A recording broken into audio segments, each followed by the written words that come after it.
சிலுவையில் நடக்குது. ஏன்னா தான் வந்து செய்த நம்மளுடைய பாவங்களை வந்து அவர் வந்து 1 மணி நேரம் இல்லை 3 மணி நேரம் வந்து நம்மளுடைய பாவங்களை அந்த டைமில் அவர் சுமக்கிற நேரம். அந்த நேரத்தில் அந்த 3 மணி நேரமும் பிதாவானவர் என்ன பண்ணுறாருனா முகத்தை வந்து ஏசப்பாவை விட்டுட்டு திருப்பிக்கிறாரு. அதனால தான் அந்த துயரமான அந்த ஒரு தருணத்தில் தான் அவர் வந்து என் தேவனே ஏன் என் கைவிட்டீர் அப்படின்னு சொல்கிறாரு. இங்கே பாருங்கள், நம்மளுடைய வாழ்க்கையில் கூட நம்ம அப்படி இல்லை. கர்த்தருடைய கிருபையினால் நம்மளுக்கு வந்து அப்படிப்பட்ட ஒரு வாழ்க்கை இல்லை. ஆனால் அநேகர் நம்ம பார்த்துருப்போம், ஒரு குடும்பத்தில் ஒரு 2 பேர் இருப்பாங்க, அவ்வளோதான். அவங்களுக்கு நான்னா அவங்க தான், அவங்கன்னா நான் தான், இப்படி தான் அவங்களுடைய வாழ்க்கை இருக்கும். அவங்களுக்கு ரிலேஷன் இருக்க மாட்டாங்க, அவங்களுக்கு ஜென்ரேஷன் இருக்காது, அப்படிலாம் இருப்பாங்க. சப்போஸ் அப்படி ஒரு நபர் வந்து ஒருத்தர் இறந்துட்டாங்கன்னா அந்த ஒரு நபர் எப்படி தெரியுமா தனிமையாக்கப்படுவாங்க. அவங்க அழும்போது கூட என்ன தெரியுமா சொல்லுவாங்க, என்னை விட்டுட்டு போயிட்டியே, நான் உன்னை நம்பி இருந்தேனே அப்படின்னு சொல்லிட்டு ரொம்ப மனசு ஒடிஞ்சு போய் அவங்க அழுவாங்க. ஏன்னா எனக்கு இப்போ வேறு யார் ஆதரவாக இருக்கிறாங்க அப்படின்னு சொல்லிட்டு. அப்போது அந்த ஒரு காரியத்தை உலகத்தில் இருக்கிற அன்புலேயே இப்படிப்பட்ட ஒரு விஷயம் இருக்குன்னா, ஏசு கிறிஸ்து வந்து பிதாவோடு கூட தான் இருந்து எல்லா காரியமும் செய்தார். இப்போ அந்த டைமில் இயேசுவானவர் வந்து நம்மளுடைய பாவங்களை, உலக பாவங்களை அந்த டைமில் சுமக்கும் போது அவருடைய முகம் மறைக்கப்பட்டுச்சுன்னும் போது அவரால் அதை தாங்கிக்க முடியல. ஏன் ஆண்டவர், ஏன் என்னை வந்து நீங்கள் இப்படி பண்ணிட்டீங்கன்றதை தான் அந்த வார்த்தையை அவர் சொல்கிறாரு. அப்போது 2 கொரிந்தியர் 5:21 சொல்லப்படுது, பாவம் அறியாத அவரை நமக்காக பாவமாக்கினார். நம்ம ஏசப்பாக்கு வந்து பாவம்னாலே என்ன தெரியாது, ஆனால் அவர் என்ன ஆனார், நம்மளுக்காக பாவமானார். மரத்தில் தூக்கப்பட்ட எவனும் சபிக்கப்பட்டவன் அப்படின்னு எழுதியிருக்கிற பிரகாரம் நம்ம ஏசப்பா வந்து நம்மளுக்காக என்ன ஆனார், அவர் வந்து சபிக்கப்பட்டார். இப்போது 3 மணி நேரமும் ஆண்டவரால் வந்து அது தாங்கிக்க முடியல, பிதாவுடைய பிரிவை வந்து. ஆனாலும் பாருங்கள், இந்த வார்த்தை வந்து அவர் எந்த டைமில் சொல்கிறாரு தெரியுங்களா, என் தேவனே ஏன் என்னை கைவிட்டீர் அப்படின்ட்டு. பாருங்கள், ஏசப்பா வந்து சிலுவையில் ஏசப்பா வந்து சீஷர்களால் கைவிட்ட அந்த சூழ்நிலை எல்லாருமே சிதறுண்டு போயிட்டாங்க, அவரை மறுதளிச்சிட்டாங்க. அந்த டைமில் கூட அவர் என்ன பண்ணல, கவலைப்படலை. அவருக்கு தெரியும் ஆல்ரெடி என்னெல்லாம் நடக்கும்ன்றது. தீர்க்க தரிசனம் மூலமாக 2000 வருடத்திற்கு முன்பாக உரைக்கப்பட்டதெல்லாம் நடக்கும்ன்றது அவருக்கு தெரிஞ்சதுனால அவர் கவலைப்படலை. சீஷர்கள்லாம் விட்டு போகும்போது கூட, அவர் முந்தின நாள் தோட்டத்தில் வந்து கைது செய்யப்படும் போது கூட அவர் கவலைப்படலை. காட்டி கொடுக்கறது யூதாசுன்றது அவருக்கு தெரிஞ்சோ அவர் வந்து கவலைப்படலை. எல்லாம் நடக்க வேண்டியது தானேன்னு சொல்லிட்டு அவர் தன்னை ஆயத்தப்படுத்திக்கினார். பிலாத்துவின் அரண்மனையில் போர் சேவர்கள் நிலத்தை உழுவது போல இயேசுவின் ரத்தம் வந்து சிந்த சதையை கிழித்த போது கூட அவர் வந்து வேதனைப்படலை. அந்த சதை நம்மளுக்காக கிழிக்கப்பட்டு கூட அவர் வேதனைப்படலை. ஏன்னா அவர் நம்மளுக்காக எல்லாவற்றையும் தாங்கி கொண்டார் அப்படின்னு சொல்லிட்டு. கைகளிலும் கால்களிலும் ஆணி அடித்த போதும் அவர் வந்து கேட்கல, என் தேவனே ஏன் என்னை கைவிட்டீங்கன்னு கேட்கல. ஏன்னா நமக்காக அந்த வழிகளெல்லாம் அவர் தாங்கி கொண்டார். அப்போது அவருக்கு என்ன மனசு வந்து ரொம்ப ஒடிஞ்சு போய் அந்த வார்த்தை அவர் சொல்கிறாருன்னா, பிதாவுடைய முகம் என்னுடைய காரியத்தில் மறைக்கப்பட்டதே அப்படின்னு சொல்லிட்டு அவர் வந்து இதானார். ஸோ இந்த காரியத்தில் நம்ம என்ன கற்றுக்கிறோம் அப்படின்னு பார்க்கும்போது, நம்மளுடைய பாவங்கள் வந்து நம்ம பாவத்துக்கு இடம் கொடுக்கும்போது தேவனுடைய முகம் ஃபஸ்ட்டு நம்மளுக்கு மறைக்கப்பட்டுரும். ஏன்னா அதுதானே நம்மளுக்கு தடையாக இருக்குது. நம்ம பவுல் கூட சொல்கிறாரு, அவரையும் என்னையும் வந்து அன்பை விட்டு யார் பிரிக்க முடியும், தெய்வ தூதர்கள் ஆனாலும் சரி, யார் ஆனாலும், தாழ்வானாலும், எது ஆனாலும் ஆண்டவருடைய அன்பை விட்டு என்னை எதுவுமே பிரிக்காதுன்னா அந்த பாவம் மட்டும் தான் நம்மளை பிரிக்கும், அவரையும் நம்மளையும் டிஸ்டன்ஸ் பண்ணிடும். அப்போது நம்ம பாவத்துக்கு இடம் கொடுக்கும்போது தேவனுடைய முகம் ஃபஸ்ட்டு நம்மளுக்கு மறைக்கிறது. செகண்டு, தேவனுடைய நன்மைகள் வந்து நம்மளுக்கு தடைப்படும். நம்மளுக்கு வாழ்க்கையில் வந்து என்னென்ன நன்மைகள் வந்து ஆண்டவர் வச்சிருக்கிறாரோ அதெல்லாம் தடையாயிட்டே இருக்கும். அது வந்து ஆவிக்குள்ளவன் அவன் சிந்திக்குவான். ஆனால் அதை வந்து இதான் நினைக்கிறவங்க வந்து ஒரு காரியத்தில் வஞ்சிக்கப்பட்டவங்க இல்லை அப்படிப்பட்ட ஒரு இதாக இருக்கிறவங்களுக்கு அது உணரவே முடியாது. நம்மளுடைய லைஃப் என்னவா இருக்குன்ட்டு அவங்களுக்கே தெரியாது. அது மாதிரிலாம் இருப்பாங்க. வெறும் ஆவிக்குள்ளவன் மட்டும்தான் இதை சிந்தித்து கொள்வான். அப்புறம் நமக்கும் தேவனுக்கும் இருக்கிற உறவு வந்து துண்டிக்கப்படும். அன்றைக்கி எப்படி இயேசு கிறிஸ்துவருடைய பிதாவருடைய உறவும் துண்டிக்கப்பட்டுச்சோ அந்த பாவத்தினால நம்மளுடைய உறவை வந்து அவருடைய உறவும் துண்டிக்கப்படும். ஏன் அப்படின்னும் போது பாருங்கள், இந்த உலகத்தில் இருக்கிற அன்பே மாய நம்மளுக்கு தெரியும். ஆனாலும் நம்ம நேசிக்கிறோம் அவருடைய. ஆனால் ஆண்டவருடைய அன்பு தான் நம்மளுக்கு நிலைத்து இருக்குது. ஆனால் அந்த அன்பே நம்மளுக்கு இந்த பூமியில் கிடைக்கலன்னா நம்ம எங்கே போவோம்? அப்போது அந்த பாவம் எப்படிப்பட்ட ஒரு காரியன்றதை நீங்கள் தெரிஞ்சுக்கோங்க. பிதாவானவர் வந்து சுத்த கண்ணர் அப்படின்னு சொல்லிட்டு வேதம் சொல்லுது இல்லைங்களா? அப்போது அந்த காரியம் வந்து இதாகாது. அது மாத்திரம் இல்லாமல் நாம் பாவம் செய்யும்போது தேவன் வந்து உடனே நம்மளை வந்து என்ன பண்ணுறது, தண்டிக்கிறது இல்லை. அதனால தான் எல்லாருமே அந்த பாவம் வந்து நான் பண்ணிங்கிறது கரெக்டு, என்னை ஏதோ விட்டுட்டே இருக்கிறார் அவருடைய கிருபையினால் அப்படின்னு சொல்லிட்டு எல்லாருமே தப்பாக புரிஞ்சுட்டு இருக்கிறாங்க. என்ன தெரியுமா பண்ணுவாருங்க? பாவம் செஞ்சுட்டே இருந்தால் அவர் முகம் எப்படி பிதாவானுடைய முகம் இயேசு கிறிஸ்துவ முகம் கிட்ட வந்து மறைத்து கொண்டதோ அதே போல் அவருடைய முகம் நம்மளை விட்டு மறைச்சிடும். அவ்வளோதான், நம்மளுக்கு நன்மை உண்டாகாது. நம்மளுடைய வாழ்க்கையில் எல்லாமே வந்து வேறு மாதிரி தான் நடக்கும். ஏன் நம்மளுடைய வாழ்க்கையில் மட்டும் இதே போராட்டம் இப்படின்னா அது இப்படிப்பட்ட ஒரு விஷயத்தினால தான் அந்த போராட்டம்லாம் வரும். அப்போது இப்படி வந்து எப்படி வந்து பிதாவருடைய உறவோ இயேசு கிறிஸ்துவுடைய உறவோ எப்பவுமே ஒன்றாக இருந்தது போல் நாம் பாவத்துக்கு இடம் கொடுத்து வந்தால் 2 பேரையும் எப்படி வந்து அவங்க 2 பேரையும் பிரிச்சுச்சோ அதே போல் நம்மளுடைய உறவையோ கர்த்தருடைய உறவோ அந்த பாவம் பிரித்து விட்டுரும். அப்போது நம்மையும் அந்த பாவம் பிரிக்காதபடிக்கு நம்மை நாம் கரைப்படாமல் காத்துக்கொள்வோமாக. ஆமீன்.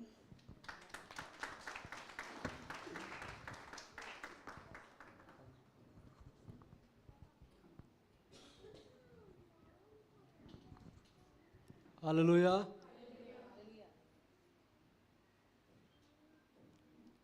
இந்த 4வது வாரத்தில் நம்ம பார்த்தோம், ஏலி ஏலி லாமா சபத்கானி, என் தேவனே ஏன் என்னை கைவிட்டீர் என்று. இயேசுக்கு நல்லாவே தெரியும் இந்த மாதிரி பிரச்சனை வரும் அப்படின்னு சொல்லி, நான் கடந்து போகணும் அப்படின்னு சொல்லி. அதுக்கு முன்னாடி கெத்செமனே தோட்டத்தில் அவர் ஜெபம் பண்ணுறாரு. பிதாவே, உன் சித்தமானால் இந்த பாத்திரத்தை என்னிடத்திலிருந்து நீக்கிடுங்க, ஆனால் என் சித்தம் அல்ல உம்முடைய சித்தம் அப்படின்னு சொல்கிறாரு இல்லைங்களா? ஏற்கனவே அவர் ஜெபம் பண்ணிடுறாரு. அதே சமயத்தில் அது 6ஆம் மணி நேரத்தில் என்ன நடக்குதுன்னா, எல்லா பூமியே இருளான போது பிதாவாகிய தேவன் ஃபுல் உலகத்துடைய பாவத்தையே கொண்டாந்து அவர் மேலே வைக்கிறாரு. வைக்கும் போது தான் அந்த ஃபேஸ் திரும்பிடும் சொல்லிட்டு பயந்து, அப்போ தான் ஃபஸ்ட்டு டைம் பிதாவிடத்திலிருந்து அவர் பிரிக்கிறார். இவ்வளோ நாள் அதான் என்னை காண்கிறவன் பிதாவை காண்கிறவன் சொன்ன தேவன் இயேசு அந்த நேரத்தில் தான் அவர் அழுகிறார். ஏன்னா முழு பிரபஞ்சத்தின் பாவம், முழு உலகத்தின் பாவம் கொண்டு வந்து சொந்த மகன் பாராமல் அவர் தலைமையில் வச்ச உடனே பிதாவின் முகம் அப்படியே திரும்பிடுது. அப்போ தான் ஃபுல் டார்க் ஆகிட்டு, அப்போ பிதா இல்லை, யாரும் இல்லை. பாவம் வந்து ரொம்ப கொடூரமான பாவம். அதுதான் பாவத்தின் சம்பளம் மரணம். இதனால தான் ஆண்டவராக இயேசு கிறிஸ்து நமக்காக ரத்தம் சிந்தி இந்த பாவக்கரையை போக்க வேண்டும் என்று சொல்லி தான் அவர் நமக்காக மரணத்தை ருசி பார்த்தார் என்று பார்க்கிறோம். அப்போ பாருங்கள், அப்போது அந்த அந்த நேரத்தில் அந்த 6ஆம் மணி நேரத்தில் இப்படிப்பட்ட காரியம் நடக்கும்போது இருளான அதிகாரம், அந்தகாரம் எல்லாம் பிசாசின் கிரை அவர்கிட்ட போராடி கொண்டு இருந்தது. எல்லாம் அந்த பாவம் வந்துருச்சு இல்லைங்களா? எல்லாம் வந்து போராடுது. அப்போ தான் அவர் வேதனையாக அவர் என்ன பண்ணுறாரு, ஃபைட் பண்ணுறாரு. அப்போ தான் பேட்டில், உண்மை ரியல் பேட்டில் ஆண்டு வருது. அப்போ தான் நடக்குது ஏசப்பா அது. எல்லாம் பிசாசின் கிரைகளை அழிக்கிறார் அவர். இப்போ பாருங்கள், பாவம் ரொம்ப பொல்லாத பாவம். அதனால் வந்து இன்றைக்கு நம்ம சில நேரத்தில் தெரியாத பாவம் செய்யலாம், யாரும் பார்க்க மாட்டாங்கன்னு சொல்லி அந்தரங்க பாவம் செய்யலாம். ஒருவேளை அப்படிப்பட்ட காரியம் நமக்குள்ளே இருந்தால் இன்றைக்கு தயவு செய்து பாவ மன்னிப்பு அவர்கிட்ட பெற்றுக்கொள்ளுங்க. அவர் மன்னிக்கிற தேவனாக இருக்கிறார். ஏன்னா பாவம் ரொம்ப பொல்லாதது. ஸோ அந்த பாவத்தை இன்றைக்கு அகற்றி விடுங்க. அவர் இரத்தத்தால் கழுவி சுத்திகரித்து புதிய ஜீவனை கொடுக்கிற தேவனாக இருக்கிறார். அல்லேலூயா. இப்போ ஒரு பாடலை பாடலாம். Song by Gilbert. எல்லா கரங்களை தட்டி நாமத்தை மையப்படுத்தலாம்.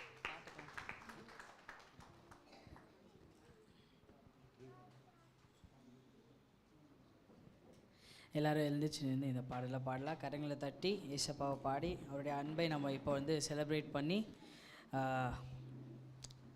இந்த பாடலை பாடலாம். அல்ல அல்ல குறையாத அன்பு, ருசிக்க ருசிக்க தேவிட்டாத அன்பு, சொல்ல சொல்ல முடியாத அன்பு, என் இயேசுவின் இணையில்லாத அன்பு. அல்ல அல்ல குறையாத அன்பு, ருசிக்க ருசிக்க தேவிட்டாத அன்பு, சொல்ல சொல்ல முடியாத அன்பு, என் இயேசுவின் இணையில்லாத அன்பு. பேரை சொல்லி பேரை சொல்லி அழைத்த அன்பு, என்னை உயர்த்தி வைத்த உன்னத அன்பு. பேரை சொல்லி அழைத்த அன்பு, என்னை உயர்த்தி வைத்த உன்னத அன்பு, என்னை கவர்ந்து கொண்ட இயேசுவின் அன்பு, என்னை கவர்ந்து கொண்ட இயேசுவின் அன்பு. அல்ல அல்ல குறையாத அன்பு, ருசிக்க ருசிக்க தேவிட்டாத அன்பு, சொல்ல சொல்ல முடியாத அன்பு, என் இயேசுவின் இணையில்லாத அன்பு. என்னையும் நினைத்த அன்பு, என்னையும் நினைத்த அன்பு,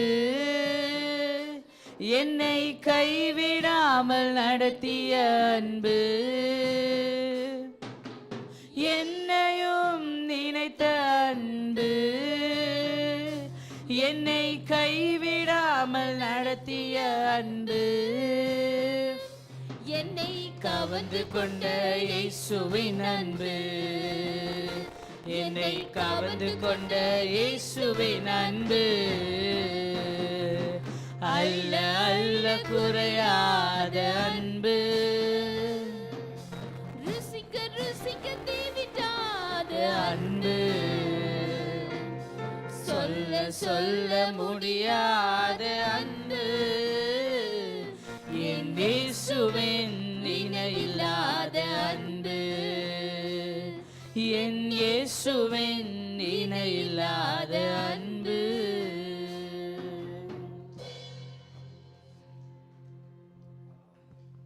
கரங்களை தட்டி நாமத்தை மையப்படுத்தலாம்.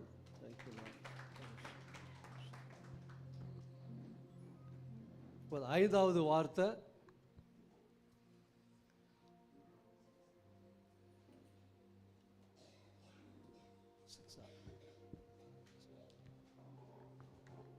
Sorry okay. இப்போ கவிப்பிரியா அவர்கள் வந்து பேசுவார்கள்.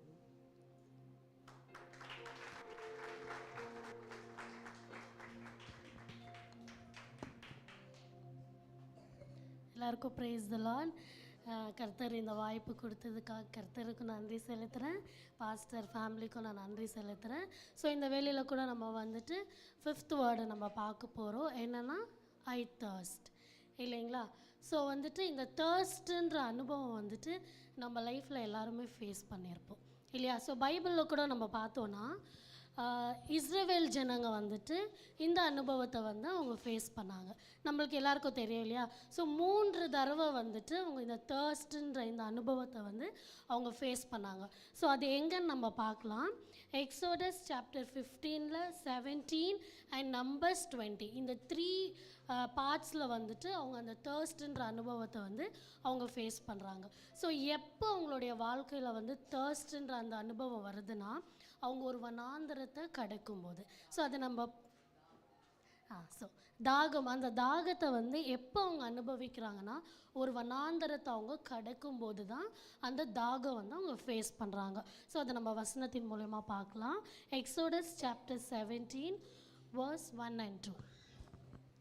பின்பு இஸ்ரவேல் புத்திரராகிய சபையார் எல்லாரும் கர்த்தருடைய கட்டளையின்படியே சீன் வனாந்தரத்தில் இருந்து புறப்பட்டு பிரயாணம் பண்ணி ரெவித்தீமிலே வந்து பாளையம் இறங்கினார்கள். அங்கே ஜனங்களுக்கு குடிக்க தண்ணீர் இல்லாதிருந்தது. அப்பொழுது ஜனங்கள் மோசையோடே வாதாடி, நாங்கள் குடிக்கிறதற்கு எங்களுக்கு தண்ணீர் தர வேண்டும் என்றார்கள். அதற்கு மோசே, என்னோடே ஏன் வாதாடுகிறீர்கள்? கர்த்தரை ஏன் பரீட்சை பார்க்கிறீர்கள் என்றான். ஆமென். ஸோ நம்ம இங்கே பார்க்குறோம் இல்லைங்களா, ஒரு வனாந்திரத்தை நம்ம கடக்கும்போது நம்ம வாழ்க்கையில் வந்து தாகன்ற ஒரு காரியத்தை நம்ம பார்க்குறோம். ஸோ நம்ம லைஃப்பில் கூட வந்துட்டு வனாந்திரம் வரும். வனாந்திரம் வந்து எது குறிக்குதுன்னா ஒரு எம்டினஸ் இல்லைங்களா. காட் வந்துட்டு நம்ம லைஃப்பில் ப்ராமிஸ் எல்லாமே இருக்கும், ஆனாலும் வந்துட்டு எதுவுமே நடக்காத போல் வந்துட்டு நம்ம லைஃப் இருக்கும். அதுதான் வனாந்திரம்னு நம்ம சொல்ல முடியும். ஏன்னா இப்போ நம்ம யாரும் வனாந்திரத்தில் வந்து பயணிக்கிறது இல்லை. ஸோ நம்ம லைஃப்பில் ஸ்பிரிச்சுவல் லைஃப்பில் பார்க்கும்போது காடோடைய ப்ராமிஸ் எல்லாமே நம்மக்கிட்ட இருக்குது, ஆனாலும் ஒரு வனாந்திரம். அப்போ நம்மளுக்குள்ளாக ஒரு தாகம் வரும், என்ன என் லைஃப்பில் காடோட ப்ராமிஸ் எதுவுமே நடக்க மாட்டேந்தே அப்படின்ட்டு நம்ம என்ன வார்த்தை பேசுகிறோன்றது ரொம்ப முக்கியமாக இருக்குது. ஸோ இந்த ஜனங்க வந்துட்டு 3 தடவை வந்து அவங்க இந்த வனாந்தரத்தை கடந்து வரும்போது அவங்க முறுமுறுக்கிறாங்க. யாருக்கு விரோதமானா கர்த்தருக்கு விரோதமாய் அவங்க முறுமுறுக்கிறாங்க. என்னன்ட்டுனா, இதுக்கா எங்களை கூட்டின்னு வந்தீங்க, இதுக்கா வந்துட்டு நாங்கள் வந்து இங்கே சாகிறதுக்கா அப்படின்ட்டு அவங்க பேசுகிறாங்க. ஸோ நம்ம லைஃப்பில் கூட அந்த வனாந்தர பாதை நம்ம கடக்கும்போது நம்ம என்ன பேசுகிறோம்? நம்ம யாராச்சும் ஆண்டவருக்கு விரோதமாக பேசுகிறோமா? நம்ம பேசுகிறோம். எப்போனா நம்ம முறுமுறுக்கும் போது. நம்ம வனாந்தர எல்லாருக்குமே லைக் லிட்டில்லேருந்து எல்டர் வரைக்கும் எல்லாருக்குமே ஒரு டைப் ஆஃப் வனாந்தரம் வந்து ஆண்டவர் வைத்திருக்கிறார். ஏன்னா அதுக்கப்புறம் வந்து நம்மளுக்கு ப்ராமிஸை வந்து காட் நம்மளுக்கு தரப்போகிறார்.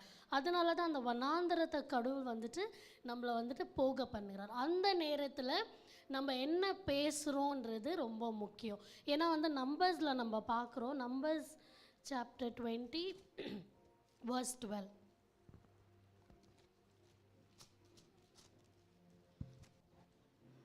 பின்பு கர்த்தர் மோசேயையும் ஆரோனையும் நோக்கி, இஸ்ரவேல் புத்திரரின் கண்களுக்கு முன்பாக என்னை பரிசுத்தம் பண்ணும்படி நீங்கள் என்னை விசுவாசியாமற் போனபடியினால் இந்த சபையாருக்கு நான் கொடுத்த தேசத்துக்குள் நீங்கள் அவர்களை கொண்டு போவதில்லை என்றார். இங்கே பார்த்தீங்களா? ஸோ வந்துட்டு ஒரு வாட்டியில் 2 வாட்டியில் 3 வாட்டி வந்து இஸ்ரேல் ஜனங்க என்ன பண்ணுறாங்கன்னா, அதே தாகம் நிலைமை வருது. ஃபஸ்ட்டு ஒரு வாட்டி ஆண்டவர் வந்து நம்ம நடத்தினார் இல்லையா, அற்புதமாக நடத்தினார். அவங்க அதை கவனிக்காமல் திரும்பிய செகண்ட் டைமும் they have repeated the same, again grumbling, again வந்துட்டு முறுமுறுத்ததுனால 3வது தடவை வந்துட்டு இப்போ யாரும் வந்துட்டு அந்த ஒரு ப்ராமிஸ் லேண்டில் போகாத யாரும் அவங்க கூட ஜாயின் பண்ணிக்கிறாருன்னா, மோசையும் வந்துட்டு அந்த ஜனங்களால் அவராலையும் வந்துட்டு அந்த ப்ராமிஸ் லேண்டில் போக முடியல. ஸோ நம்ம வாழ்க்கையில் கூட அந்த வனாந்தரம் வரும்போது, தாகமான ஒரு சுச்சுவேஷன் வரும்போது நம்ம முறுமுறுத்தா நிச்சயமாக ஆண்டவர் வைத்திருக்கிற வாக்குத்தத்தை வந்து நம்ம வாழ்க்கையில் நிறைவேறாது. மோசைக்கே நிறைவேறாத போது நம்ம ஏமாத்துறோம் இல்லையா? ஸோ அதனால் நம்ம வந்துட்டு அந்த வனாந்தர நேரத்தில் தாகமான அந்த சுச்சுவேஷனில் வந்து நம்ம அமைதியாக இருக்கிறது ரொம்ப நல்லது. ஏசு கிறிஸ்துவை போல் இல்லையா? அவர் சிலுவையின் பாடு வந்துட்டு அந்த மாதிரி பாடு நம்ம யாருக்குமே வராது, இனி லைஃப்லேயோ வரவே வராது. ஸோ அந்த ஒரு நேரத்தில் அவர் என்ன பண்ணுறாருன்னா, ஜஸ்ட் குவைட்டாக இருந்து அவருக்கு பிதானவர் வைத்திருந்த ஒரு ப்ராமிஸ் என்னன்னா, இந்த உலகத்தின் பாவத்தை அவர் சுமந்து தீர்த்து நெக்ஸ்ட் வந்துட்டு மரணத்தை, யாராச்சும் இதுக்கு முன்னாடி மரணத்தை ஜெயித்து இருக்கிறாங்களா? யாருமே கிடையாது. அந்த மரணத்தையும் அவர் ஜெயிக்கிறாரு. 3வது வந்துட்டு பிதாவின் இடத்துல அவர் உட்காந்து நம்மளுக்காக பரிந்து பேசுகிற இவ்வளோ ப்ராமிசஸ் வந்து காட் அவர் மேலே வைத்து இருந்தார். இதை அவர் அறிந்ததுனால அந்த தாகமான நேரத்தில் அவர் சொல்கிறாரு இல்லையா? நிறைய பேர் சொல்லுவாங்க, ஜீசஸ்க்கு வலிக்கவே இல்லை, அவர் தான் காட் ஆச்சே, அவருக்கு வலிக்கலை, சும்மா வந்துட்டு எல்லாம் சொல்கிறீங்க அப்படின்னு சொல்லுவாங்க. கடவுளாக இருந்தால் எதுக்கு அவருக்கு வலிக்கணும்? இல்லை, கடவுள் வந்து மனுஷ ரூபத்தில் வந்ததுனால அவருக்கு எல்லா பெயின், எல்லா விதமான எமோஷன்ஸ், ஹங்கர் தர்ஸ்ட் எல்லாமே இருந்துச்சுங்களா. ஸோ அப்போ அவருக்கு தர்ஸ்ட் வந்தோன்னா அவர் மறைத்திருந்திருக்கலாம் இல்லையா, எனக்கு தர்ஸ்டே ஆகலைன்னு. ஆனால் அவங்க சொல்கிறாரு ஐ எம் தர்ஸ்ட்ன்னு சொல்லிட்டு அப்புறம் அவர் என்ன பண்ணுறாருன்னா அமைதியாகிடுறாரு. அதனால அவருக்கு வந்துட்டு பிதானவர் வைத்திருந்த அந்த ஒரு ப்ராமிஸை வந்து பொசஸ்ட், அவர் வந்து அதை வந்துட்டு சுதந்தரித்து கொண்டார். ஸோ நம்ம வாழ்க்கையில் கூட வந்து நம்ம வனாந்தரத்தில் போகும்போது ஆண்டவர் ப்ராமிஸ் பண்ணாரே ஆனால் எதுவுமே நடக்கலைன்னும் போது நம்ம எதுவுமே பண்ண வேண்டாம், அமைதியாக இருந்தாலே போதும், அந்த ப்ராமிஸ் நம்ம லைஃப்பில் வந்து நிறைவேறிடும். ஸோ நெக்ஸ்ட்டு வந்துட்டு இன்னொரு இடத்துல கூட ஜீசஸ் வந்து சொல்கிறாரு நான் தேர்ஸ்டாக இருந்தேன் அப்படின்னு சொல்லிட்டு இன்னொரு இடத்துல சொல்கிறாரு. அது எங்கன்னு நம்ம பார்க்கலாம். Matthew chapter 25 verse 42.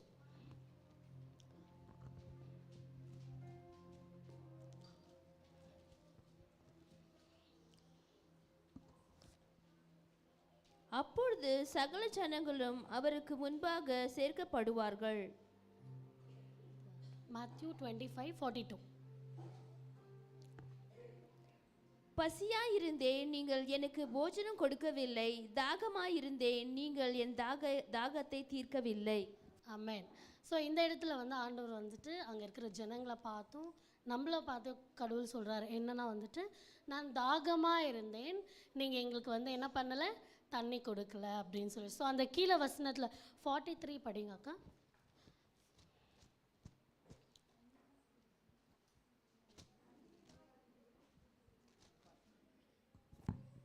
அந்நியனாயிருந்தேன், நீங்கள் என்னை சேர்த்து கொள்ளவில்லை. வஸ்திரமில்லாதிருந்தேன், நீங்கள் எனக்கு வஸ்திரம் கொடுக்கவில்லை. வியாதி உள்ளவனாயும் காவலில் அடைக்கப்பட்டவனாயும் இருந்தேன், நீங்கள் என்னை விசாரிக்க வரவில்லை என்பார். ஓகே, 45 படிங்க அக்கா. அப்போது அவர் அவர்களுக்கு பிரதியுத்தரமாக, மிகவும் சிறியவர்களாகிய இவர்களில் ஒருவனுக்கு நீங்கள் எதை செய்யாதிருந்தீர்களோ அதை எனக்கே செய்யாதிருந்தீர்கள் என்று மெய்யாகவே உங்களுக்கு சொல்லுகிறேன் என்பார். ஆமென். ஸோ வந்துட்டு அந்த ஜனங்க வந்து ஆண்டவரை நோக்கி கேட்குறாங்க, எப்போ நீங்கள் தர்ஸ்டாக இருந்தீங்க, நாங்கள் வந்து எப்போ உங்களுக்கு வந்து தண்ணி கொடுக்காம விட்டுட்டோம் அப்படின்னு அவங்க கேட்கும்போது அப்போ ஏசப்பா வந்து சொல்கிறாரு, சிறியோருக்கு நீங்கள் வந்து கொடுக்க மறந்ததுனால எனக்கும் நீங்கள் வந்துட்டு கொடுக்க மறந்துட்டீங்க அப்படின்னு சொல்லிட்டு. ஸோ வந்து கிறிஸ்டியானிட்டி நம்ம வந்து ஹிஸ்ட்ரியை நம்ம பார்த்தோன்னா எந்த ஒரு மிஷினரியும் வந்துட்டு வந்த உடனே சர்ச் பில்டிங் பண்ணலை, வந்த உடனே வந்துட்டு கிறிஸ்டியானிட்டி கன்வெர்ட் பண்ணுற வாங்க உங்களுக்கு ஞானஸ்தானம் கொடுக்குற அப்படின்னு அவங்க சொல்லலை. அவங்க வந்து என்ன பண்ணாங்கன்னா உதவி தான் அவங்க பண்ணாங்க. அந்த ஜனங்களை நோக்கி பார்த்து, சிறுமையில் இருக்கிறவங்கள நோக்கி பார்த்து அவங்க என்ன பண்ணாங்கன்னா உதவி பண்ணாங்க. அவங்களுக்கு என்ன தேவையோ அந்த உதவிகள் அவங்க வந்து பண்ணாங்க. ஸோ இதில் வந்து ஒரு பெஸ்ட் எக்ஸாம்பிள் யாருன்னா மதர் தெரேசா.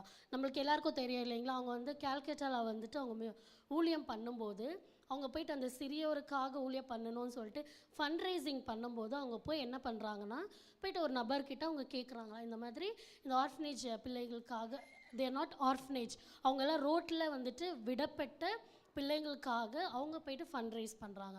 அப்போ ஒருத்தர் என்ன பண்ணுறாருன்னா அவங்க கை நீட்டி இப்படி கேட்கும்போது அவங்க கையில் வந்து அந்த நபர் வந்து காரி துப்புனாங்களாம். ஸோ அப்போ அந்த மதர் தெரேசா என்ன தெரியுமா பண்ணாங்களா, என்ன காரி துப்பிட்டேன் ஆண்டவரே, நீங்கள் வானத்துலேருந்து என்ன பண்ணுங்க, எனக்கு எல்லா நீட்ஸும் சந்திச்சிடுங்க, இனிமேல் நான் போய் ஃபண்ட் ரைஸ் பண்ண மாட்டேன் அப்படின்னு அவங்க சொல்லலை. அவங்க என்ன பண்ணாங்கன்னா, இந்த ஒரு காரிய துப்பை வந்து நான் எடுத்துக்கொள்ளுறேன், இந்த பிள்ளைகளுக்காக நீங்கள் என்ன தரப்போகிறீங்க அப்படின்னு கேட்கும்போது அந்த நபரே வந்துட்டு மனசு உடைஞ்சிட்டு, இவ்வளோ ஒரு பேஷனேட்டாக நீ எதுக்கு இதெல்லாம் பண்ணணும் அப்படின்னு கேட்கும்போது அப்போ அவருக்கு தெரிய வந்துச்சான், இவங்க யாரோ ஃபாலோ பண்ணுறாங்கன்னா Jesus Christ. So Jesus is a passionate God, is a generous God. அவர் வந்துட்டு எந்த ஒரு ஜனங்களை பார்த்தோம் வந்துட்டு புறக்கணிச்சதே இல்லை. ஆனால் இன்றைக்கி நம்ம எப்படி இருக்கிறோம், சபையில் ஒரு தேவைன்னா நம்மளுடைய ஜெனராசிட்டி வந்து எப்படி இருக்குது, நம்ம கொடுக்குறோமா, அதுதான் காடோட தேர்ஸ்ட் வந்துட்டு தேர்ஸ்ட் இல்லாமல் ஆக்கும். இன்னும் வந்து நிறைய பேரை நம்ம பார்க்குறோம், அந்த டைமில் காடோட தேர்ஸ்ட்டை வந்துட்டு நம்ம வந்துட்டு அது சரிப்படுத்துகிறோமா. கண்டிப்பாக வந்து ஆண்டவர் ஒரு நாள் நிச்சயமாகவே இங்கே வந்து அந்த சம்பவத்தில் என்ன சொல்கிறாருன்னா, நீங்கள் யாருன்னே எனக்கு தெரியாது அப்படின்னு சொல்லிடுறாரு. நம்ம ரெகுலராக சர்ச்சுக்கு வர்றதுனாலையோ இல்லை எல்லாம் ஸ்பிரிச்சுவல் ஆக்டிவிட்டீஸ் கரெக்டாக பர்ஃபார்ம் பண்ணுறதுனாலையோ மாத்திரம் கடவுளுடைய ராஜ்யத்தில் நம்ம வந்துட்டு சேர்க்க முடியாது. The main aim of Christianity வந்து சேரிட்டி. எல்லா ஜனங்களுக்கும் நம்ம போய் அதை நம்ம எல்லாமே இறங்கி நம்ம செய்யும்போது சில பேர் என்ன பண்ணுவாங்கன்னா, நான் காசு அனுப்பிச்சிடுறேன், நீங்களே போய் பண்ணுங்கள். யார் போய் பண்ணுவா? எல்லாருமே நம்ம இறங்கி ஆண்டவருக்காக நம்ம பண்ணும்போது, அன்றைக்கி எப்படி மதர் தெரேசாவை பார்த்து அந்த ஒரு நபர் ஆண்டவரை ஏற்றுக்கொண்டாரோ, அதே போல் நீங்களும் நாங்களும் இறங்கி போகும்போது ஆண்டவரை வந்து நிறைய பேர் ஏற்றுக்கொள்ள வாய்ப்பு இருக்குது. ஸோ அதனால் ஆண்டவருடைய தாகம் வந்துட்டு தீர்க்கப்படும் இல்லைங்களா? ஆமென், ஆமென். ஓகே, லாஸ்ட்டாக ஒரே ஒரு வசனத்தை நம்ம பார்க்கலாம். 1 Corinthians chapter 13 verse 13. இப்பொழுதும் விசுவாசம், நம்பிக்கை, அன்பு இம்மூன்றும் நிலைத்திருக்கிறது, இவைகளில் அன்பே பெரியது. ஆமாம், தமிழில் வந்துட்டு அன்பே பெரியதுன்னு இருக்குது. பட் இங்கிலீஷில் நம்ம பார்த்தோன்னா சேரிட்டின்னு இருக்கும். So charity is equal to love இல்லையா? ஸோ நம்ம வந்து எப்பொழுதும் வந்து வெறும் கிறிஸ்மஸ்க்கோ அந்த டைமில் மாத்திரம் இல்லை, எப்பொழுதும் வந்து நம்ம ஆண்டவருக்காக நம்ம ஒரு கரத்தை நீட்டினோன்னா கண்டிப்பாக ஆண்டவர் வந்து ஹெவனோட ஸ்டோர் ஹவுஸை திறந்து நம்மளை ஒரு பிளஸ் பண்ணுகிற தேவனாக இருக்கிறார். ஸோ எப்பொழுதும் வந்து நம்ம வந்துட்டு ஆண்டவருடைய தாகத்தை மட்டும் எப்பொழுதும் நம்ம மறக்காமல் அவர்கிட்ட பாதத்தில் உட்காந்து நம்ம கேட்டு அவருடைய தாகத்தை நம்ம தீக்கும் போது நிச்சயமாக நம்மளும் வந்துட்டு பரலோகத்தில் போய் சேர முடியும். இந்த வார்த்தையை ஆண்டவர் ஆசீர்வதிக்கிட்டோம்.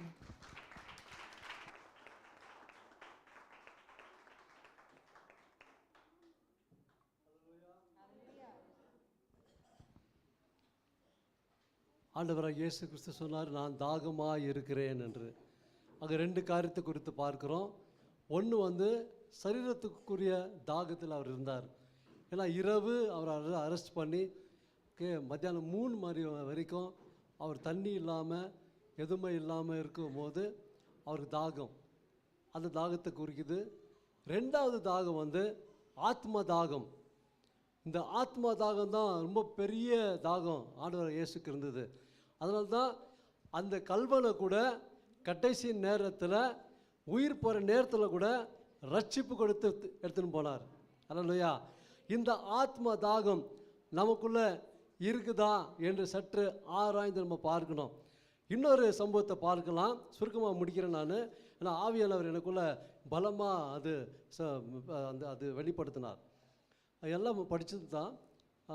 யோவான் சுவிசேஷம் 4வது அதிகாரத்தில் பார்க்கும்போது சமாரியா ஸ்திரீ கிட்ட போகிறார், சமாரியா நாட்டுக்கு போகிறாரு. ஆக்சுவலாக நீங்கள் பார்த்தீங்கன்னா அங்கே வந்து எல்லாமே கலிலேயாவுக்கு போக வேண்டும் என்று சொன்னால் சமாரியா உள்ள பட்டணத்தில் பூந்து போக மாட்டாங்க, அந்த வழியில் போக மாட்டாங்க. எல்லாம் அவங்க ஒடுக்கப்பட்டுங்க, அவங்க தள்ளப்பட்ட ஜாதி, அவங்க கீழ்த்தனமாக இருக்கிறாங்க அப்படின்னு சொல்லி சுற்றி தான் போவாங்க எல்லா யூதர்களும். அதை ஆண்டவர் அதை பிரேக் பண்ணணும்னு சொல்லி, அந்த தடையை உடைக்கணும்னு சொல்லி, யாரும் மேலே கீழே ஜாதி இல்லை, எல்லாம் தேவ சாயல் தான் படைத்தார் என்று சொல்லி அவர் என்ன பண்ணார், சமாரியா பட்டணத்துக்குள்ளே அவர் நுழைஞ்சார். அந்த பேரியரை அவர் உடைத்தார். அப்போ இன்னைக்கு கிறிஸ்துவ இதில் பார்க்கும்போது திருமணத்துக்கு போனால் எந்த ஜாதின்னு கேட்குறீங்க, தயவுசெய்து ஜாதியெல்லாம் பார்க்காதீங்க, கிறிஸ்துவுக்குள்ளே ஜாதியே கிடையாது. அல்லேலூயா. அப்போது அவர் போய் பாருங்கள், அந்த சமர ஸ்திரீ கரெக்டாக போகும்போது சமர ஸ்திரியை பார்க்குறாரு. தாகத்துக்கு தண்ணி தான் அப்படின்னு கேட்குறாரு. அந்த வசனம் ஒன்று படிக்கலாம். யோவான் 4ஆம் அதிகாரம் 9ஆம் வசனம். யூதர்கள் சமாரியருடனே சம்மதம் கலவாதவர்களானபடியால் சமாரியா ஸ்திரீ அவரை நோக்கி, நீ யூதனாயிருக்க சமாரியா ஸ்திரீயாகிய என்னிடத்தில் தாகத்துக்கு தா என்று எப்படி கேட்கலாம் என்றார். பாருங்க, ஓகே, அந்த டிஃபரன்ஷியேட் பண்ணுறாங்க யூதர்கள். ஆனால் ஆண்டவர் டிஃபரன்ஷியேட் பண்ணல. ஓகே, அதான் அந்த சமாரியா ஸ்திரீக்கு ஃபஸ்ட்டு தெரியல இவர் தான் மேசியான்னு தெரில. ஆனால் 2 பேரும் கான்வர்சேஷன் ஆகுது, பேசி பேசி பேசி கடைசியில் அவர் கண்டுபிடிக்கிறா இவர் தான் மேசியான்னு சொல்லி. சுருக்கமாக முடிக்கிற எல்லாத்துக்கும் இந்த இது கதை தெரியும். அப்போ பாருங்கள், அந்த கான்வர்சேஷனில் வந்து இவர் தான் மேசியா என்று அறிந்து அந்த போய் பட்டணத்தில் எல்லாத்தையும் அழைத்து கொண்டு வந்து அந்த பட்டணமே அவர் ரட்சித்து கொள்கிறார். ஒரு ஆத்மா கூட கெட்டு போகக்கூடாது என்று சொல்லி சமாரியா பட்டணத்தையே ரட்சிக்கிற தேவன் வல்லமுள்ள தேவனாக இருக்கிறார். அப்போ நம்ம இந்தியாவை ரட்சிக்காது இருப்பாரா? சொல்லுங்க. நம்ம ஜெபம் பண்ணணும். அல்லேலூயா. அப்போ இந்த ஆத்மா தாகம் மிக அவசியமாக இருக்கிறது. ஒவ்வொருக்குள்ளும் இன்னைக்கு ஆத்மா தாகம் நம்மளுக்கு வேணும். ஏன்னா வெளியில் போகும்போது எவ்வளோ பேர் ஓகே பாவத்தில் செத்து கொண்டு இருக்கிறாங்க, மூழ்கி போய் கொண்டு இருக்கிறாங்க. இப்படிப்பட்ட ஓகே தேசத்தில் நம்ம வாழ்ந்து கொண்டிருக்கிறோம். இப்படிப்பட்ட ஜனங்கள் மீது நம்ம தாகம் ஆத்ம தாகம் இருந்து அவர்களுக்காக ஜெபம் பண்ணது மட்டுமல்ல, போய் சுவிசேஷத்தை சொல்லி அவங்க ரட்சிப்பில் வழிநடத்தணும். ஆண்டவர் இயேசு கிறிஸ்து எப்படி செய்தாரோ அதே தான் முன்னோடியாக நம்ம செய்ய வேண்டும் என்று கர்த்தர் எதிர்பார்க்கிறார். அல்லேலூயா. இப்போ கடைசி இது 6வது வார்த்தை பார்க்கலாம். சிஸ்டர் பிரியா ஆனந்த் அவர்கள் வந்து பேசுவார்கள். கரங்களை தட்டி வரவேற்போம்.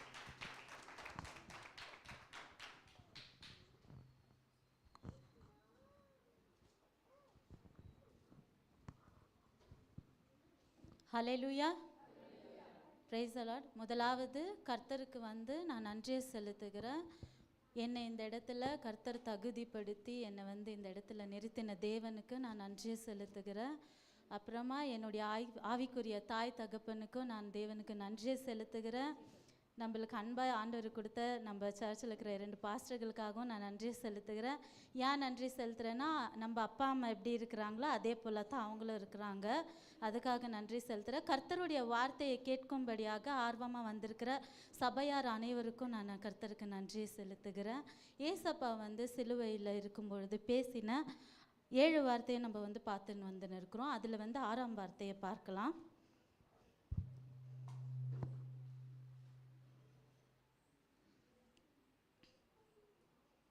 யோவான் எழுதின சுவிசேஷம் 19ஆம் அதிகாரம் 30ஆம் வசனத்தை நானே வாசிக்கிறேன்.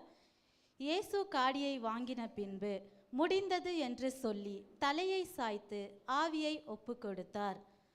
இயேசு வந்து காடியை வாங்கின பின்பு முடிந்தது என்று சொல்லி, முடிந்தது அப்படின்னு பார்க்கும்போது, முடிந்ததுனாக்கா எப்படியா நம்ம பார்க்குறோன்னா, நம்ம வந்து ஒரு இடத்துல நம்ம வேலைக்கு போகிறோம்னாக்கா, அந்த இடத்துல நம்ம வேலை செய்கிறோன்னா நம்மளுக்கு மேலே இருக்கிற அதிகாரி வந்து நம்மக்கிட்ட ஒரு வேலையை கொடுப்பாங்க. அந்த வேலையை நம்ம வந்து செஞ்சு முடிச்சிடுறோம். செஞ்சு முடிச்சிட்டதுக்கப்புறம் அவங்க வந்து கேட்குறாங்க, முடிச்சிடுவீங்களா அப்படின்னு. நான் செஞ்சு முடிச்சிட்டேன் அப்படின்னு சொல்கிறதா கூட இந்த வார்த்தை இருக்குது. முடிந்தது, முடிச்சிட்டேன் அப்படியா வந்து இந்த வார்த்தையை நம்ம வந்து பார்க்குறோம். அப்படி தான் அதே போல தான் வந்து இயேசு கிறிஸ்துவானவர் கூட பிதாவை நோக்கி அவர் வந்து சொல்கிறாரு, இந்த பூமியில் நீர் எனக்கு கொடுத்த வேலையை நான் செஞ்சு முடிச்சிட்டேன் அப்படி என்பதாக ஆண்டவராகிய இயேசு கிறிஸ்து பிதாவானவரை நோக்கி சொல்லுகிறதாக நம்ம பார்க்குறோம். இது வந்து ஒரு ரிப்போர்ட்டிங் வேர்டாக இருக்குது.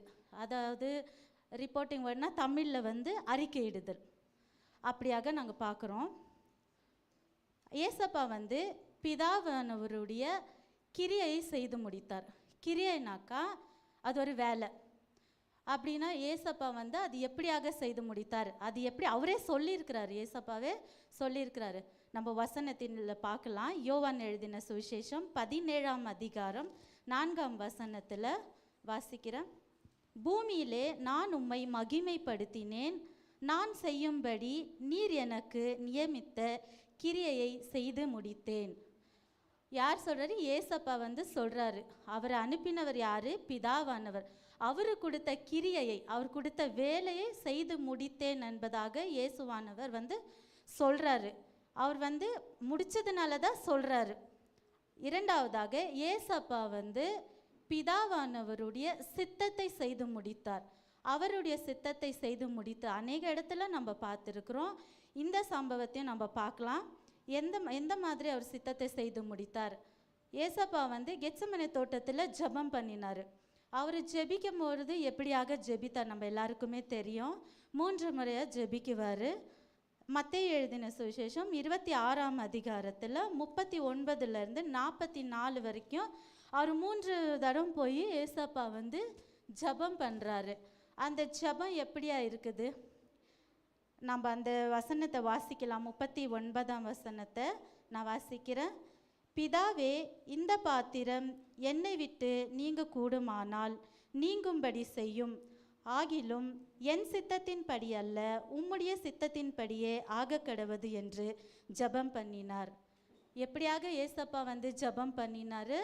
என்னுடைய சித்தத்தின்படி அல்ல, உம்முடைய சித்தத்தின்படியே ஆகக்கடவது அப்படின்னு சொல்லிட்டு பிதாவானவருடைய சித்தத்தை வந்து அந்த இடத்துல அவர் ஜெபத்தில் செய்து முடித்தார்.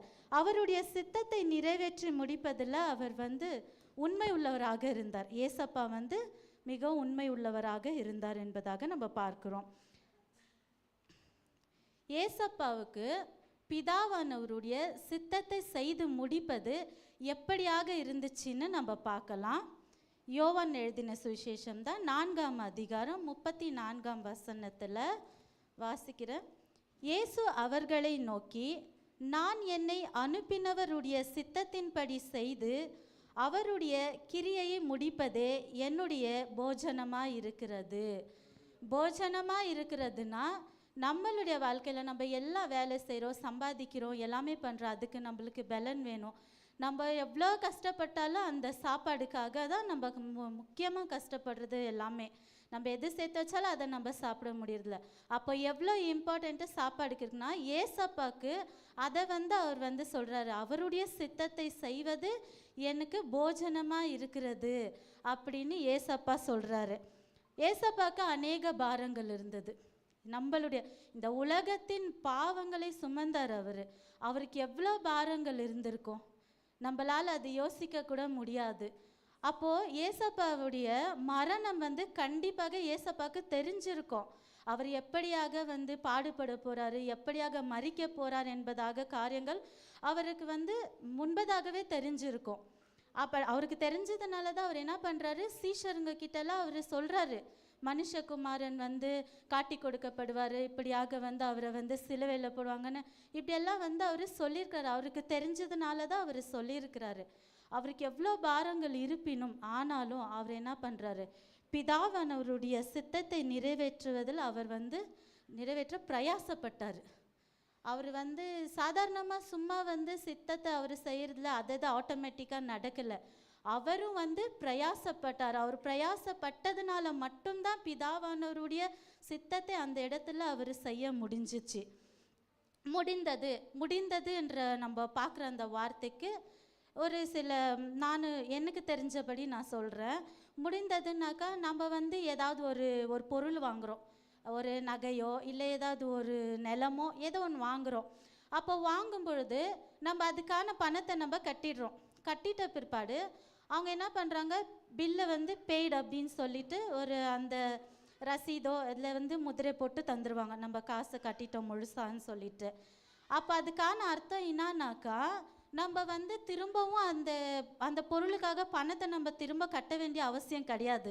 ஏன்னா நம்ம முழுசாக வந்து கொடுத்துட்டோம். அதுக்காக தான் அவங்க பெய்டுன்னு சொல்லி அந்த பில் நம்ம கையில் கொடுக்குறாங்க. அதே போல தான் இயேசு கிறிஸ்துவானவரும் சிலுவையில் தொங்கின போது முடிந்தது என்று சொன்னது பிதாவின் சித்தத்தை செய்து முடித்தார். நம்முடைய பாவ மன்னிப்புக்கான முழு கிரயத்தையும் அவர் வந்து சிலுவையில் செலுத்தி முடித்தார். அப்போ வந்து செலுத்தி முடித்தார். அப்புறம் முடிந்தது என்ற ஒரே ஒரு வார்த்தை, அந்த ஒரே ஒரு வார்த்தையில் அநேக அர்த்தங்கள் இருக்குது. ஒரு சில அர்த்தங்களை மட்டும் நம்ம பார்க்கலாம். ஒன்று வந்து சிலுவையில் ஏசப்பாவை குறித்து தேவன் வைத்த திட்டங்கள் அது எல்லாமே நிறைவேற்றி முடிந்தது. இரண்டாவதாக பழைய ஏற்பாட்டில் அவருடைய பாடுகளை குறித்து சொல்லப்பட்ட அனைத்து காரியங்களும் நிறைவேற்றி முடிந்தது. மூன்றாவதாக இயேசுவின் உலக வாழ்க்கை முடிந்தது. நான்காவதாக ஏசப்பாவுடைய ஆவி ஆத்துமா சரீரத்தில் பட்ட பாடுகள் எல்லாம் முடிந்தது.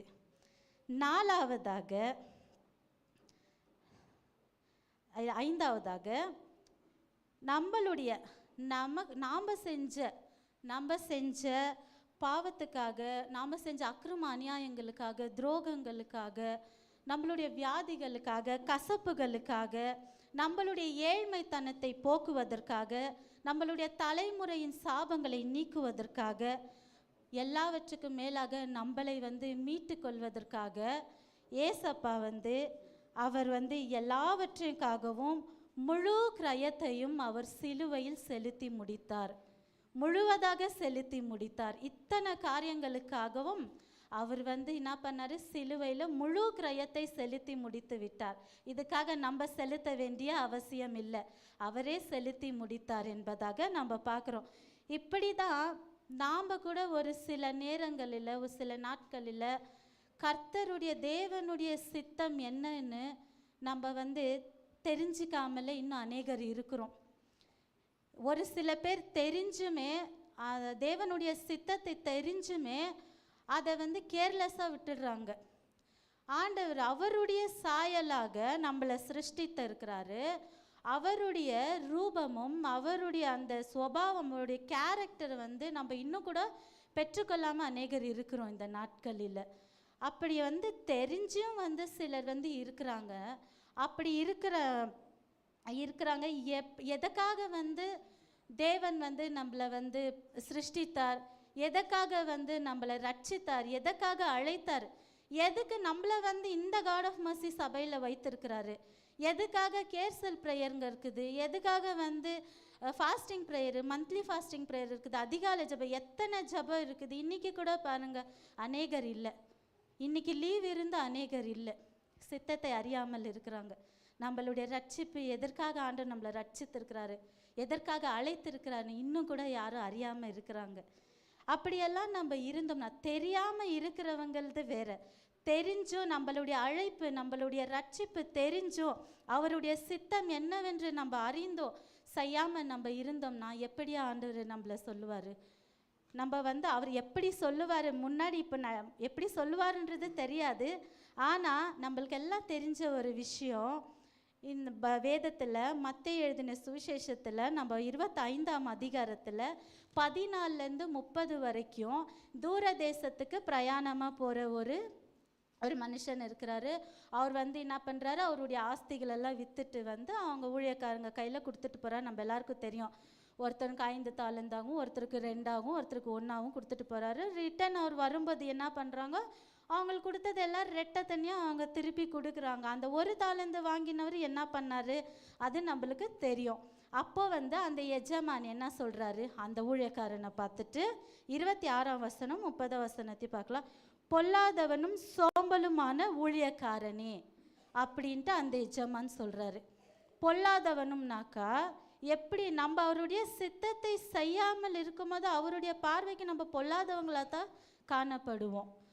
சோம்பலும்னா நம்மளுடைய காரியங்களை செஞ்சுக்கின்னு ஆண்டவருக்கு நம்ம நேரத்தை செலுத்தாமல் அவருடைய நேரத்தை நம்ம திருடி கொண்டு இருக்கும்போது நம்ம சோம்பலுமாக நம்ம அவருக்கு முன்பாக காணப்படுறோம்.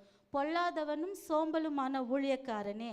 30ஆம் வசனத்தை வாசிக்கிற, பிரயோஜனமற்ற ஊழியக்காரனாகிய இவனை புறம்பான இருளிலே தள்ளி போடுங்கள், அங்கே அழுகையும் பற்கடிப்பும் உண்டாயிருக்கும் என்றார். இந்த மாதிரி வந்து அந்த ஒரு ஊழியக்காருக்கு முடிவு எப்படியாக இருக்குது, புறம்பான இருளிலே தள்ளி போடுங்கள். அங்கே என்ன இருக்கோ, சந்தோஷமாக இருக்குது இருளில், அங்கே அழுகையும் பற்கடிப்பும் இருக்குமா. அது கொஞ்சம் இல்லை, நித்தியமாக தான் இருக்கும் அந்த இடத்துல. அப்படியே அந்த ஊழியக்காரனுக்கு அந்த எஜமான் வந்து பனிஷ்மெண்ட்டு கொடுக்குறாரு. இன்னொரு வசனத்தையும் நான் வாசிக்கிறேன். அப்படி அந்த ஊழியக்காரர்களை போல நாம் இராதபடிக்கு எபேசியர் 6ஆம் அதிகாரம் 13ஆம் வசனத்தை வாசிக்கிறேன். ஆகையால் தீங்கு நாளிலே அவைகளை நீங்கள் எதிர்க்கவும் சகலத்தையும் செய்து முடித்தவர்களாய் நிற்கவும் திராணி உள்ளவர்களாகும்படிக்கு தேவனுடைய சர்வாயுத வர்க்கத்தை எடுத்துக்கொள்ளுங்கள். நம்ம வந்து இங்கே எப்படி பார்க்குறோம், சகலத்தையும் செய்து முடித்தவர்களாய் நிற்கவும். யாருக்கு முன்னால் நிற்கவும்? நம்ம ஆண்டவராகிய இயேசு கிறிஸ்துவுக்கு முன்பாக நிற்கவும். சகலத்தையும் செய்து முடித்தவர்களாக. நம்மளுக்கு வந்து பொறுப்புங்க இருக்குது. நம்மளை ஆண்டவர் ரட்சித்திருக்கிறாரு, நம்மளை வந்து அழைச்சி நம்மளுக்கு வந்து ஒரு சபையில் வைத்திருக்கிறாருன்னா நம்மளுக்கு வந்து பொறுப்புகள் நிறைய இருக்குது. நம்ம எப்படியாக நம்ம குடும்பத்தில் நம்ம வந்து கல்யாணம் பண்ணி போகிறோம்னா அந்த குடும்பத்தில் நம்மளுக்கு எப்படியாக நம்மளுக்கு பொறுப்புங்க இருக்குதோ அதே மாதிரி தான் நம்மளையும் சபையில் வைத்திருக்கிறாருன்னா ஏனோ தானோ வந்தோம், நம்ம ஞாயிற்றுக்கிழமை வந்தோம் உக்காந்தோம் ஏஞ்சி போனோன்ட்டு இருக்காதபடிக்கு நம்மளுடைய பொறுப்புகளை நம்ம வந்து பார்த்து நம்மளை நாமளே வந்து சோதித்து அறியணும், நம்ம எந்த இடத்துல இருக்கிறோம் அப்படின்னு சொல்லி நம்ம பொறுப்புகளை நம்ம அறிந்து தெரிஞ்சுக்கின்னு அதை செய்கிறவங்களா நம்ம இருக்கணும். அப்படி வந்து இன்னொரு சம்பவத்தையும் பார்க்கலாம். இந்த 10 கன்னிகைகளை பற்றி எல்லாருக்குமே தெரியும். 10 கன்னிகைகள் வந்து 5 பேர் வந்து ஆயத்தமாக இருந்த 5 பேரை மாத்திரம் உள்ளே பிரவேசித்தார்கள், கதவுகளும் மூடப்பட்டது. அவங்க ஆயத்தமாக இருந்தாங்க இல்லைங்களா, அதனால் அவங்க வந்து உள்ளே பிரவேசித்தாங்க, கதவுகளும் மூடப்பட்டது. அப்படியாக நாம் இராமல் அந்த 5 கைவிடப்பட்டாங்க இல்லையா, 5 பேர் மட்டும் உள்ளே போயிட்டாங்க, 5 பேர் வெளியில் இருந்துட்டாங்க. அந்த 5 பேர் கைவிடப்பட்டவர்களை போல நாம் இராமல் நம்மளுடைய கர்த்தராகிய இயேசு கிறிஸ்துவின் சித்தத்தை செய்து அவருடைய கட்டளைகளை கை கொண்டு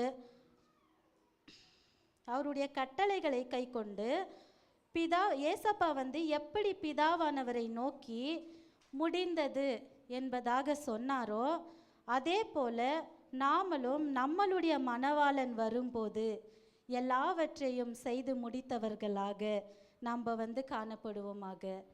இந்த வார்த்தையை கர்த்தர் தாமே ஆசீர்வதிப்பாராக. ஆமென்.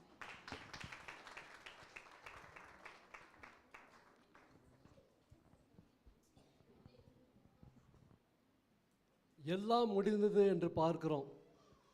தேவனுடைய சித்தத்தை அவர் அறிந்து ஆண்டவர் இயேசு கிறிஸ்து வந்து இந்த பூலோகத்தில் அவர் சித்தத்தை செய்தார் என்று பார்த்தோம் இல்லைங்களா.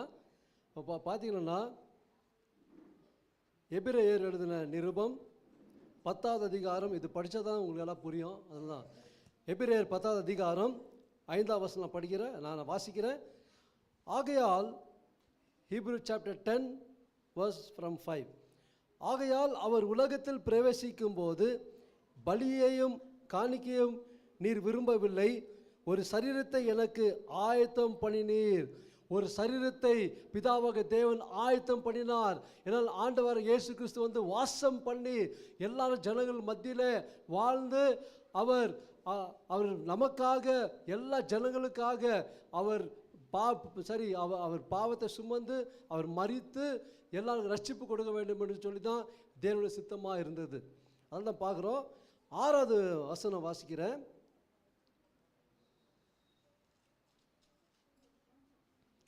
சர்வாங்க தகன பலிகளும் நிவாரண பலிகளும் உமக்கு பிரியமானதல்ல என்றீர். அப்பொழுது நான், தேவனே உம்முடைய சித்தத்தின்படி செய்ய இதோ வருகிறேன், புஸ்தக சுருளில் என்னை குறித்து எழுதியிருக்கிறது என்று சொன்னேன் என்றார். புஸ்தக சுருள் அப்போவே எழுதிட்டாங்க. தீர்க்க தரிசனமாக பேசினது ஆண்டவரை இயேசு கிறிஸ்து நிறைவேற்றினார். பிதாவாக தேவன் அவர் சொந்த குமார் என்று பாராமல் பிதாவாக தேவன் ஆண்டவரை இயேசு கிறிஸ்துவை ஜீவ பலியாக அனுப்பினார் என்று பார்க்கிறோம். அது மட்டுமல்ல, 9வது வசனம் பார்க்கலாம். தேவனே உம்முடைய சித்தத்தின்படி செய்ய இதோ வருகிறேன் என்று சொன்னார். 2வதை நிறைவேற்றுவதற்கு முதலானதை நீக்கி போடுகிறார். முதலாவது நியாய பிரமாணத்தை அவர் அதை அப்சலேட் பண்ணி அதை நீக்கி இவருடைய புதிய உடன்படிக்கை நிறைவேற்றணும் சொல்லி அவர் இதை செய்தார் என்று பார்க்கிறோம். நியாய பிரமாணத்தின்படி நம்ம வாழக்கூடாது. ஆண்டவராகிய இயேசு கிறிஸ்து கொடுக்கப்பட்ட கிருபையின் படி நம்ம வாழணும். புதிய உடன்படிக்கை இரத்தத்தால் கழுவப்பட்ட பிள்ளைகளாக நம்ம இருக்கிறோம். அல்லேலூயா, ஒத்துக்கிறீங்களா? ஆமென். பாருங்க, வசனத்திலே சொல்லி இயேசு கிறிஸ்துவனுடைய சரீரம் ஒரே தரம் பலியிடப்பட்டதினால் அந்த சித்தத்தின்படி நாம் பரிசுத்தமாக்கப்பட்டு இருக்கிறோம். அல்லேலூயா. அவரால் தான் இன்னைக்கு நம்ம பரிசுத்தமாக இருக்கிறோம். அல்லேலூயா, அல்லேலூயா சொல்வோமா? பாருங்க, புஸ்தக சுருளிலே எழுதப்பட்டிருக்கிறேன்னு சொன்னார். இதை தாவீது ஏற்கனவே தீர்க்க தரிசனம் உரைத்து விட்டார். சங்கீதம் படிக்க நேரம் எல்லாம் வீட்டில் போய் படிங்க. சங்கீதம் 40 அதிகாரம் 7, 8 வசனம் வீட்டில் போய் படிங்க. அப்போவே அவர் தீர்க்க தரிசனம் சொல்லிட்டாரு, இங்கே நிறைவேற்றினார். அல்லேலூயா. நம்முடைய தேவன் நிறைவேற்றுகிற தேவன், சித்தத்தை அறிந்து செயல்பட்டார். அதே போல் சிஸ்டர் கூட ரொம்ப அழகாக சொன்னாங்க, நம்ம சித்தத்தை அறிந்து நம்ம செயல்பட வேண்டும். ஒவ்வொருத்துக்கும் தேவன் சித்தத்தை வைத்திருக்கிறார். ஒரு குறிக்கோளோட, ஒரு நோக்கத்தோட இன்றைக்கி நம்ம உட்கார்ந்துருக்கிறோம். உலக தோட்டத்துக்கு முன்னே நம்மை தெரிந்து கொண்டிருக்கிறார். அல்லேலூயா. அதனால் நம்ம சித்தத்தை விடக்கூடாது. கர்த்தர் பெரிய காரியம் செய்கிற தேவனாக இருக்கிறார். இப்போ 7வது வசனம், 7வது வார்த்தை நம்ம போகலாம். Sister Jennifer Ronnie.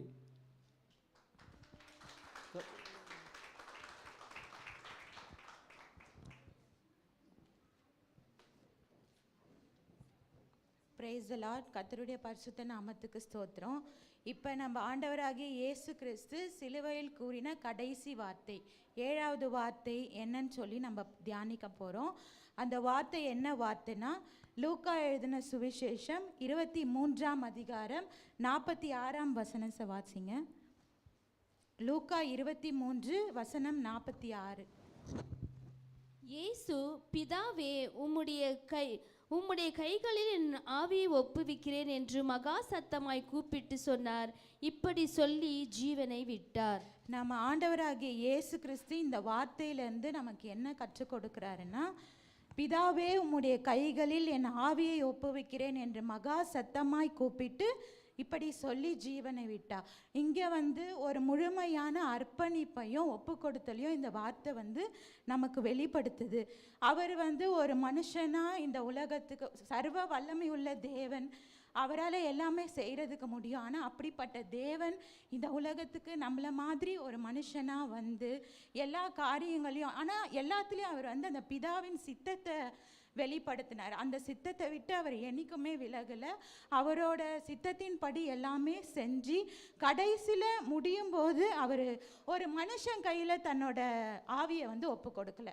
இப்போ நம்ம யோசிக்கலாம், அங்கே இருக்கவங்க தான் அடித்து அவர் உயிரை எடுத்திருப்பாங்க அப்படின்னு நம்ம நினச்சிருக்கலாம். ஆனாலும் எவ்வளோ பாடுபட்டு அந்த சிலுவையோட பாரம், அந்த அவர் தாங்கிட்டு வந்த உலகத்தோட மொத்த பாவம், இதுக்கு முன்னாடி பிறந்தவங்க, இதுக்கப்புறம் பிறக்க போகிறவங்க, அவ்வளோ பாவம் சாபம் எல்லாத்தையும் ஒரு மனுஷன் தாங்கி நிற்கும்போது அவருக்கு அது எவ்வளோ வலியாக இருந்திருக்கும்.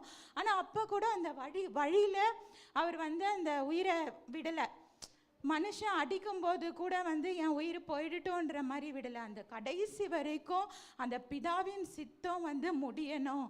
அவர் எதற்காக என்னை அனுப்புனாரோ, இந்த மனிதர்களுக்காக நான் இவங்களை பாவத்திலேருந்து மீட்டெடுக்கிறதுக்காக அந்த சித்தத்தை முடிகிற வரைக்கும் அவர் தன் ஜீவனை வச்சுட்டு இருந்தார். அவர் மனுஷன் கையில் ஒப்பு கொடுக்கல. மாறாக அதான் அவர் என்ன சொல்கிறாருன்னா,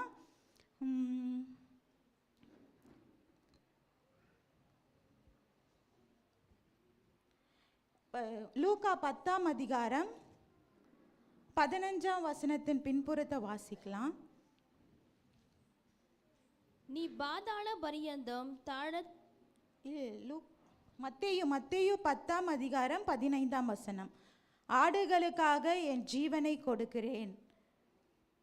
அதனால ஆடுகள்,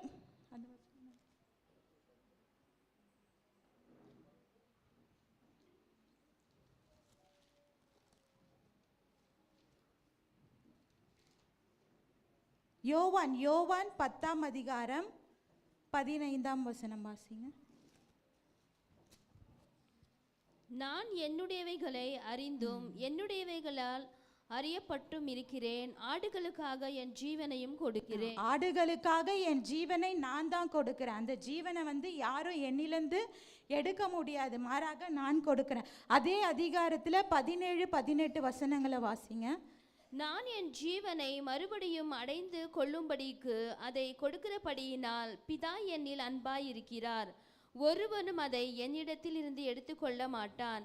நானே அதை கொடுக்கிறேன். அதை கொடுக்கவும் எனக்கு அதிகாரம் உண்டு, அதை மறுபடியும் எடுத்துக்கொள்ளவும் எனக்கு அதிகாரம் உண்டு. இந்த கட்டளையை என் பிதாவிடத்தில் பெற்றுக்கொண்டேன் என்றார். இந்த கட்டளையை அவர் பிதாவின் இடத்தில் பெற்றுக்கொண்டார். அப்போ ஆல்ரெடி அவருக்கு நல்லாவே தெரிஞ்சிருக்கும், நான் இந்த உலகத்துக்காக மரிக்கும் போது என்னுடைய ஆவி எங்கே போனோம், அதை கொடுத்த பிதாவின் இடத்துல தான் நான் அதை கொடுக்கணும். ஆனால் திருப்பி அதை எனக்கு அவர் கொடுப்பாரு. 3ஆம் நாளில் அவர் வந்து மரித்து உயிரோடு எழும்போது அந்த ஆவியை பிதா கொடுப்பாருன்ற நிச்சயத்தை வந்து அவர் மனுஷனாக இருந்த போதிலும் அந்த நிச்சயத்தை கொண்டு இருந்தார். இப்போ நம்ம வாழ்க்கையில் நம்ம மனிதர்களாக இருக்கிறோம். நம்ம இறந்த பிறகு நம்ம ஆவி எங்கே போகும்? அந்த கேள்வி நம்மளே கேட்கும் போது நம்மளுக்கு தெரியாது அந்த ஆவி எங்கே போகும்ன்ற அந்த நிச்சயம் நமக்கு இருக்கணும். உலகத்தான கேட்கும்போது அவனுக்கு தெரியாது, நான் செத்த பிறகு எங்கே போவேன்னு கேட்டால் அவனால் அதை சொல்ல முடியாது. ஆனால் ஒரு கிறிஸ்தவங்களாக நம்ம இருக்கும்போது அந்த கிறிஸ்து நமக்காக எப்படி இருந்தார், அவர் அந்த நிச்சயத்தை கொண்டு இருந்தார். நமக்கும் வந்து அந்த நிச்சயம் இருக்கணும். நான் இறந்த பிறகு நான் என் பிதா கிட்ட போவேன், அங்கே போய் நான் அவரோட நான் சந்தோஷமாக இருப்பேன் அப்படின்ற அந்த ஒரு நிச்சயம் நமக்கு தேவை. அதுக்காக தான் நம்ம இந்த உலகத்தில் வாழ்கிற இந்த நாட்களில் அவரை மாதிரி நம்ம அந்த நிச்சயத்தை கொண்டு வாழணும். நிச்சயம் இல்லாமல் நம்ம இந்த வாழ்கிற வாழ்க்கையில் வாழ்ந்து இறந்தோன்னா அதனால பிரயோஜனம் ஒன்றும் கிடையாது. பிதா அனுப்பின சித்தத்தை நம்ம செய்யலைனாலும் அதனால நமக்கு எந்த பிரயோஜனமும் இல்லை. மத்தேயு 16ஆம் அதிகாரம் 25ஆம் வசனத்தை வாசிங்க.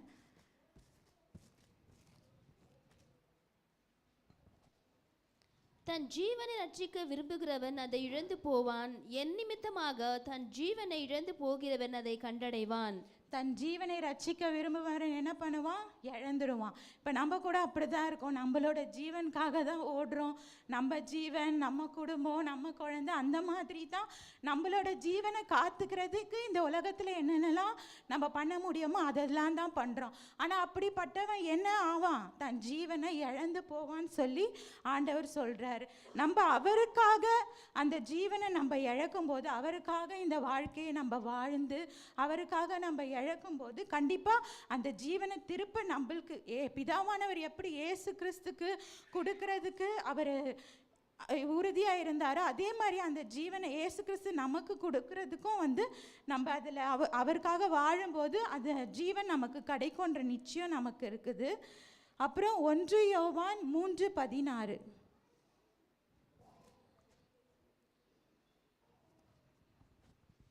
அவர் தம்முடைய ஜீவனை நமக்காக கொடுத்ததினாலே அன்பு இன்னதென்று அறிந்திருக்கிறோம். நாமும் சகோதரருக்காக ஜீவனை கொடுக்க கடனாளிகளாய் இருக்கிறோம். அப்போ பாருங்க, அவர் கொடுத்ததுனால தான் அன்பு என்னன்னு தெரிஞ்சிச்சு. இப்போ அவர் சும்மா வாய் வார்த்தையாக சொல்லி பிரசங்கம் பண்ணிட்டு போயிருந்தா அன்பை நம்ம கண்டிருப்போமா?